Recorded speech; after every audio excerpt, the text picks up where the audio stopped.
Hi and welcome to this DCP web tutorial. In today's tutorial we're going to draw your name in clouds. So we'll use GIMP to do this, and the first thing we'll do is open up our web browser, and we need to download a few files. So we'll go to this website first, Unsplash, and we're going to download this image. I'm going to put links to all the images and files we download in the YouTube description, so you can grab the images from the YouTube description. We'll download this image as well of this plane we want. We'll download that. And finally we're going to download a font, and we'll go to here, and you'll find links to all of these two images and the font in the YouTube description. We can use this for commercial use, it's fine.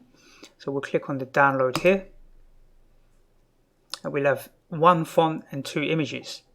So let's drag this to the side, and we'll open up this folder, and we'll drag the two images into the folder, and we'll drag this font into here as well, and we can close down our web browser, and we're going to right click and we're going to extract the font. So we've got this folder here. We can delete the zip file, we don't need it anymore. And inside this folder we've got these three pictures, and we've got this font here. So we need to install the font. We can do that by opening up our file explorer. We'll go to C drive, then we'll go to Windows, and then we'll go to fonts here, and then we'll just drag and drop this font into here, and we'll replace it. I already installed it once, so it's asking me to replace it, so I replaced it, but it wouldn't normally do that. It would just say font installed successfully. So we'll close this. We can go back and we can actually delete this folder. We don't really need it anymore. That's the one where we installed the font, and we've got these two images now. So let's go ahead and open up GIMP software.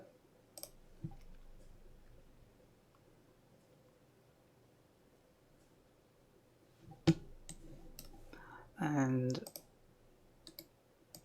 we will first of all create a new image. So we'll go to File, New, and we're going to create the image size 1920 by 1080, so that's HD resolution. We set it at 300 dpi, and we want to set the background color to transparency for now. So set it to transparency and click OK, and this will be our canvas. And then we can drag the background into here, and we just click on keep, and we can see the image in here, but it's quite large. So you hold down the control key and use your mouse wheel to zoom out, and you'll see that the yellow border is actually the image size, and this is the canvas size that we want to resize it to. So we're going to click on the resize tool here, scale tool. We'll click on the picture, and then we hold down the shift key on our keyboard, and we drag from the corner, and we want it to fill the canvas, right? We don't want to go too far, so we want to go to about here, and then we'll drag from the bottom, holding down the shift key, and we drag to here. We want to cover over the canvas like this. So it's covering the canvas. We'll click scale, and there you can see what the image will be, and then the yellow section is really the overfill, you could say. Yeah, this is what our picture will look like. You can use the zoom, so hold down the control key and use the mouse wheel to zoom in and out. And also you can use the middle mouse button to pan the image to recenter it. So we want it to be something like this right here. In theory we don't need this background, so we can actually right click and delete it. So we'll right click and delete layer here. We don't actually need that. So we're left with this one image, and now we can actually move this background slightly. So we can click on the scale, the move tool here, move, and we can click on the image, and then we can just reposition it. So if you want to see more grass, then you can have more grass. If you want to bring it down and see more clouds, you can play around with that. So just use the move tool to move the image around. And what you see in this box here is what the image will be. The yellow border is just anything that's outside of the canvas. So first thing we want to do is go to File, Save As, go to my desktop, and we'll call this, let's call this project Your Name in the. So call your project whatever you like. We're going to save it as a standard GIMP file, and we'll click Save. And then we want to click on New Layer here, create new layer. So we'll click that and make sure you select transparency here. Everything else will stay the same, and we'll click OK. Now we've got almost like a piece of tracing paper sitting on top, you can think, and we can draw on top of this image now. It's on its own layer. So we should call this text. So label it text, and we should probably label this one background, right? So we've got two layers, the text layer and the background. Click on the text layer. You know it's selected because it's got a white border around it, this little thumbnail here. And then we want to go to our text tool. We'll click on the text tool, and we downloaded that font. So if you don't see the font in here, you need to type in RA, and then it will be the first font at the top because we installed this RA Barley font. So we'll click on that. Let's just yeah, it's selected here, RA Barley, right here. And then we want to set the size to around 440, and we'll click inside of here, and then you can type in anything you want. I'm going to type in my company name, DCP Web, just like this. And we want to make sure that we click in the corner here and stretch it out a bit.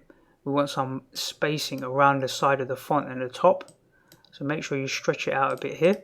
Click inside here, and then click on these little sections on the side just to stretch it out. You're not really doing anything, you're just giving more space for the font basically. Yeah? That's all you're doing. Something like this will be fine. You can even reduce it at the bottom here a bit. But you want some spacing around the edge at the top, on the side here, and at the bottom. You can see there's some blank spacing around the edge. That's quite important. Now, when you type this font in, more than likely you're going to see it like this, with gaps in between. So you want to use this tool here and reduce it so that the fonts are joined together, something like this. So you want all of the characters like it's floating together, right, as one word or one written word, just like that. So I'm using my company name. You can type in your name or whatever you like, and then once you've done that, click on the move tool, and now we can position this text to wherever we want. We want it in the sky somewhere like here, let's say around here. And the next thing we'll do is, I think what we'll do next is, let's sort out this plane. So we'll go to File and Open, and we want to open up this aircraft picture here. So we'll select that one and we'll click Open, and that will open in its own canvas, a brand new canvas, yeah. And we want to select around this plane and cut it out. So we'll use the foreground select tool. We'll click on that. We'll hold down the Control key and zoom in on this plane. And then we're just going to draw or click around the edge of the plane. Don't click on the plane itself. Just click around the edge like this. Just keep clicking all the way around it.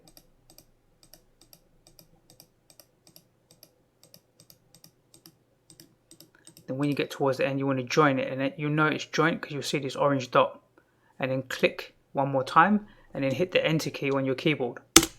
And everything blue around the edge is going to be disregarded, and all this content inside, we need to now tell the software exactly what do we want to select from inside here. So you'll see that you'll have the stroke tool here, the width of the actual paintbrush, and we want to set this to around 4.4 here, because this is going to allow us to draw inside of this plane. In fact, we can set it a little bit bigger at the moment. We can set it to something like around 20, and we're just going to draw inside of this plane on the inside. Make sure you don't go on the outside, just on the inside here, like this. So we can do like a bulk of it right here. And make sure you stay inside the plane and not outside. So we'll draw this part here. We're going to keep this bit here as well.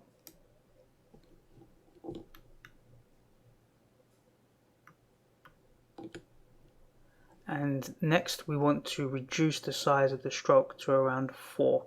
We need to make it much smaller, around 4 to 7 would do. and you just make sure you don't go outside of the plane. So we just select this part here. It's like a rough selection. Down here, what do we want to keep down here? So we want to keep these wheels, so we're drawing the wheels here and here, and then we want to draw across down here. So just use a steady hand and try and draw down here, but without going off the canvas or outside of the plane. Basically, you want to stay inside the plane. And every so often when you've done a long part like that, let go of the mouse and just continue. So we'll do this side as well. It's a little tricky, take your time. Something like that. And then we want to come down here as well. We should reduce the size a bit. Set it to a smaller size. Probably worth zooming in a bit.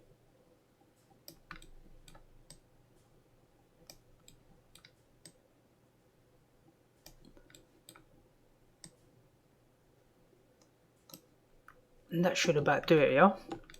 So we're just telling the software roughly what do we want to select in this image, and then all we've got to do is hit the select key up here, and that will cut around this image. It gives us a half decent cut, and then all we'll do is press Ctrl C to copy, and we'll go back to our original image. We'll create a new layer, and it will be a transparent layer. We'll click OK, and then we'll press Ctrl V, and we've got our plane there. And then we'll do select none. Actually, we'll do, in fact, we'll click on this layer here and then we'll anchor it down. So we've got this plane here, and the idea of this plane was that it's going to draw like this lettering in the sky. That was kind of the idea of it. So it's probably facing the wrong way first of all. So we'll click on the plane layer here, and then we'll go to the flip tool and we'll click on the plane. We'll flip it around. Now it looks like it's going in that direction, which is what we want. We'll click on the move tool and we'll move the plane towards the end, right over here, and it's a bit too big, so we want to click on the scale tool here, click on the plane, and then we hold down the shift key and we're going to resize it to around this sort of size, something like this, and then we can click on the scale tool and then click on the move tool.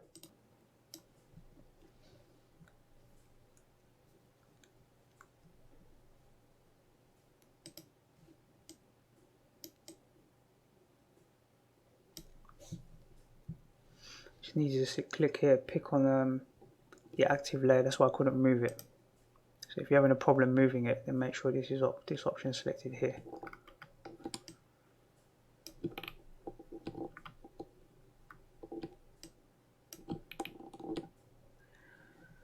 I think that's okay.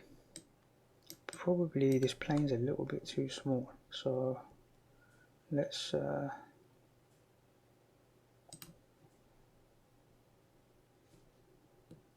click on the scale tool one more time. Let's make it a little bit bigger, something like this. You can make it whatever size you feel like. I think that's going to be okay. Okay, so we've got the text and we've got the plane. This text looks, we want to try and like blur it out a little bit to make it look more like clouds.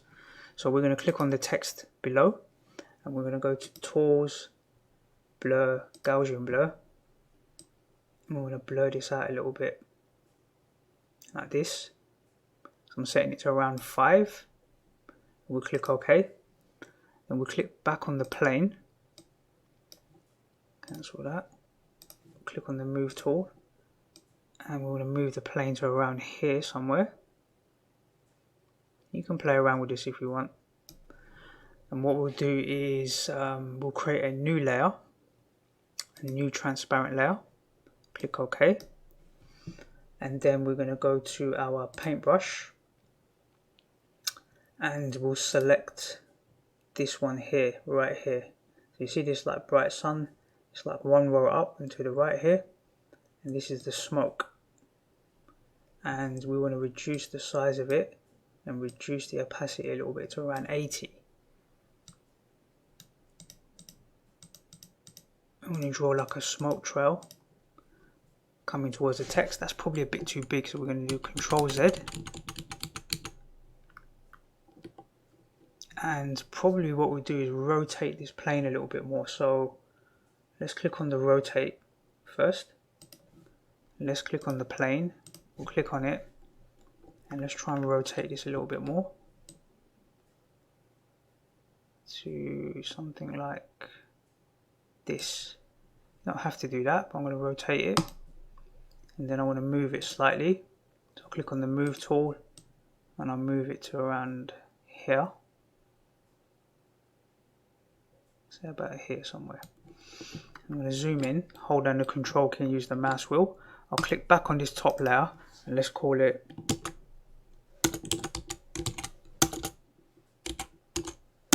smoke.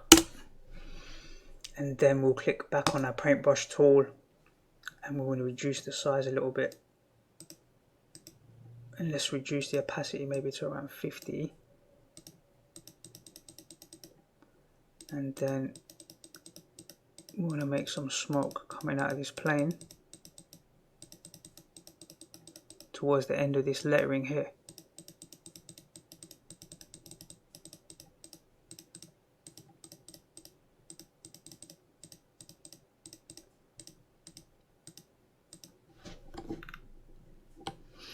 And that looks like the smoke trail is coming off of the lettering. Okay, it's not too bad. You can play around with this a bit more. You can rotate the plane a bit more. You can make it a bit smaller. You can change the smoke trail. You can just go and experiment with it now. You can change the blur. You can do a lot of things to adapt this design and play around with it. You can use a different font if you want. You can use a completely different plane.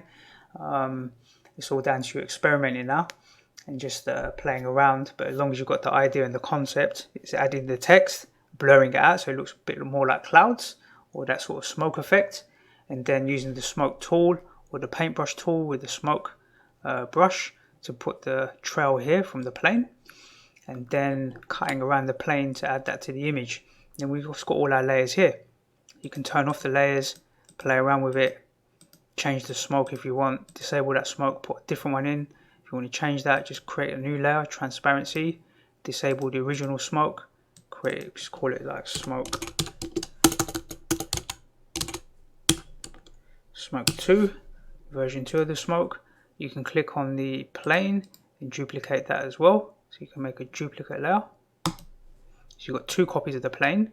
You can hide the bottom one, so you've just got this one showing, and then you can click on the rotate tool again. You could rotate the plane around to a different angle. You can have it going like whichever angle you want, really. Have it more straight, like here. Confirm that. Then you can move it to another position, and then you can go to this smoke layer, click on the paintbrush tool, and you can draw your smoke differently. You can have it coming down more towards this direction from the plane.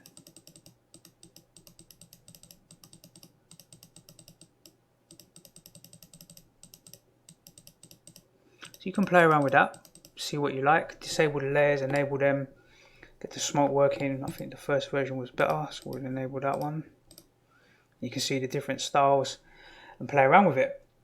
Okay, so let's try and save this. Let's go File, Save. Let's go to File, Export As, and we're going to export it as a JPEG file. And it would just be the same name again.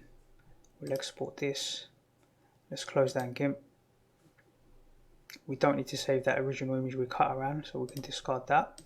And then we've got our original image here, and then we've got the one with our name written in the smoke.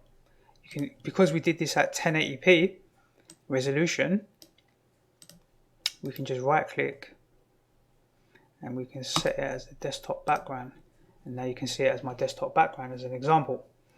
So that was just having a little play around. We did it sort of, wasn't perfect by any means, but we get the idea of how it's done, and you can now go and experiment with that, play around with it and do your own style and your own design and pick your own plane. You can pick a different font. I kind of use this font because it's all joined together, so it looks like the plane is, you know, doing the design for us, or writing that text with the smoke. You can go and experiment now and play around with different tools and see how you get on. Okay, I hope you enjoyed that tutorial. I look forward to seeing you on the next DCP web tutorial.